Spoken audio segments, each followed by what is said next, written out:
টুনি পাখি আর ভূতের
বাকি দুইটা কাল এসে আবার খাবো। এখন তাড়াতাড়ি কেটে পড়ি, না হলে ওদের বাবা মা এসে দেখে ফেললে খুব ঝামেলা হয়ে যাবে।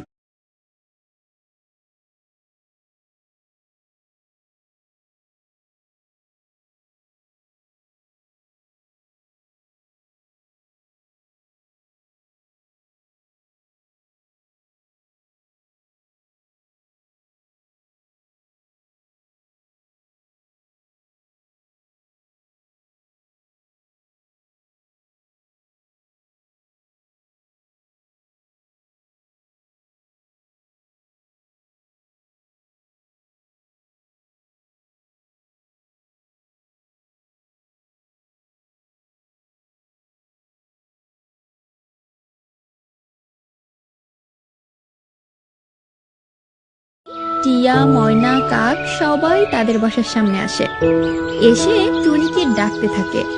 টিয়া বলে, টুনি, ও টুনি, কি হয়েছে তোমার? কান্না করছো কেন? আমরা সবাই এসেছি তোমার বাসার বাহিরে, আসো তুমি। টিয়ার কথা শুনে টুনি আর টোনা বাহিরে আসে। এসে বলে, আর বলো না বন্ধু, আমার দুইটা বাচ্চাকে কে জানি খেয়ে ফেলেছে। এসে দেখি চারদিকে রক্ত পড়ে আছে। এর আগে কখনো এমন হয়নি, কিন্তু আজ এমন হলো কেন?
আর তখনই দূর থেকে টুনি দেখে ফেলে। কিছুক্ষণ পর শিয়াল আসে তার গর্তে। এসে দেখে তার একটা বাচ্চা নেই, আশেপাশে রক্ত ছড়িয়ে ছিটিয়ে আছে।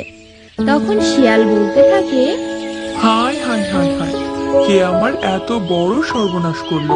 আমার কত সুন্দর বাচ্চাটাকে খেয়ে ফেললো। এখন আমি কি নিয়ে থাকবো? শিয়ালের কান্না শুনে তখন বনের সবাই মিলে চলে এলো শিয়ালের বাসায় আর বলতে থাকলো, কি হয়েছে বন্ধু, তুমি কাঁদছো কেন? আমার একটা বাচ্চাকে খেয়ে জানি খেয়ে ফেলেছে, ওই দেখ রক্ত। শিয়াল বন্ধু, আমি তোমার গর্ত থেকে একটা ভূতকে বের হতে দেখেছি। ও আচ্ছা আচ্ছা, এইসব তার মানে সবই ওই পাজি ভূতের কাজ।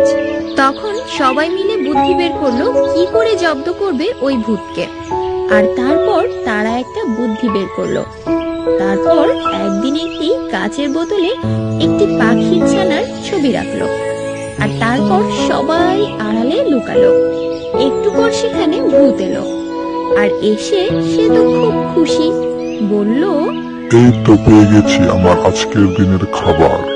এরপর ভূত বোতলের মধ্যে ঢুকে যায় পাখিকে খাওয়ার জন্য। এমন সময় টুনি এসে বোতলের মুখটা আটকে দেয়। তখন ভূত চিৎকার করে বলে, টুনি, আমাকে ছেড়ে দে, আমি আর কোনোদিন এমন করব না। আর তখন সবাই ওর কথা না শুনে ওই বোতলটাকে নদীতে ফেলে দেয়। আর সবাই এরপর থেকে সুখী শান্তিতে বসবাস করতে লাগে। কেমন লাগলো বন্ধুরা আমাদের আজকের গল্পটি? অবশ্যই কমেন্ট করে জানিয়ে দেবে আর বেশি বেশি করে শেয়ার করবে। আর হ্যাঁ, আমাদের চ্যানেলটিকে সাবস্ক্রাইব করতে ভুলো না কিন্তু। আবারও নতুন নতুন সব গল্প নিয়ে হাজির হব অন্য কোনো এক পর্বে।